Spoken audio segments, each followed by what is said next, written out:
So as I've told in my previous video that Python is source independent. What does it mean? It means that this Python can be installed in any software, whether let it be a Mac, let it be Linux, or maybe it's a window. It can be installed in any sort of sources. Alright.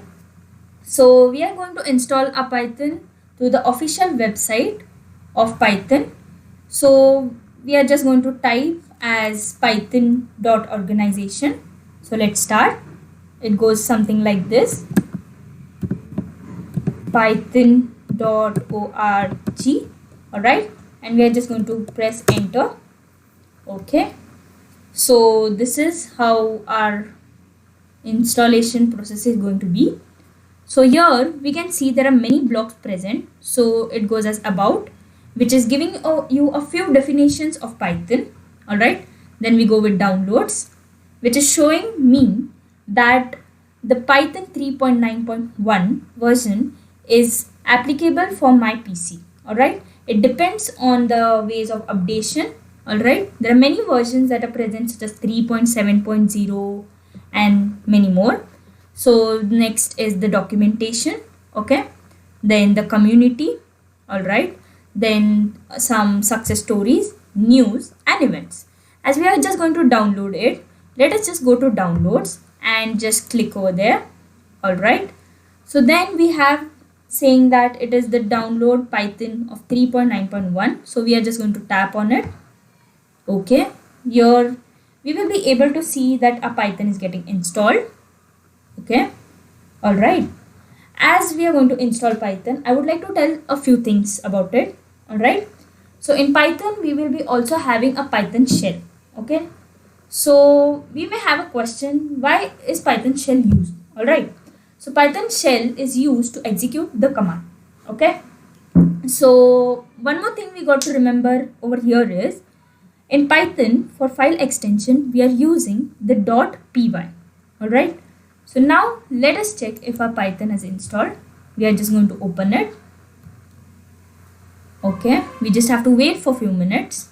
Alright, so this gives us again a bit information about Python, that is 3.9.1. okay, that is 64 bits. Alright, so it is going to show you install now, and this is my computer source. Okay, and it also shows it includes IDLE. Okay, now what does this IDLE mean? Okay, this IDLE is an interpreter, okay, which is used to execute the program. Okay, this is very necessary.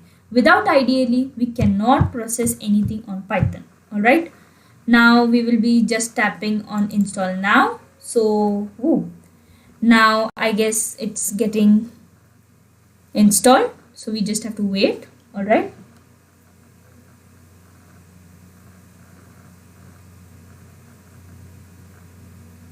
okay,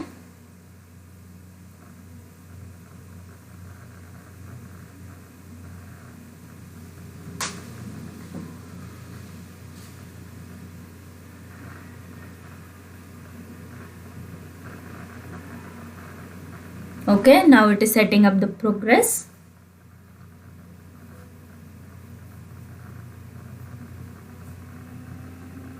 Okay, so this setup was successful. Now let's just close it.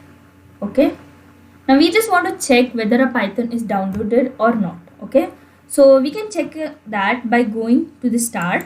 Alright, and on the recently added column we will be able to see a column that is IDLE, that is an interpreter. Then the second one is Python 3.9, which we have already installed now, and along with this IDLE and Python 3.9 we will be getting a Python manual 3.9, which is going to tell us a few things about Python. Alright, okay, so let's meet in the next video. Thank you.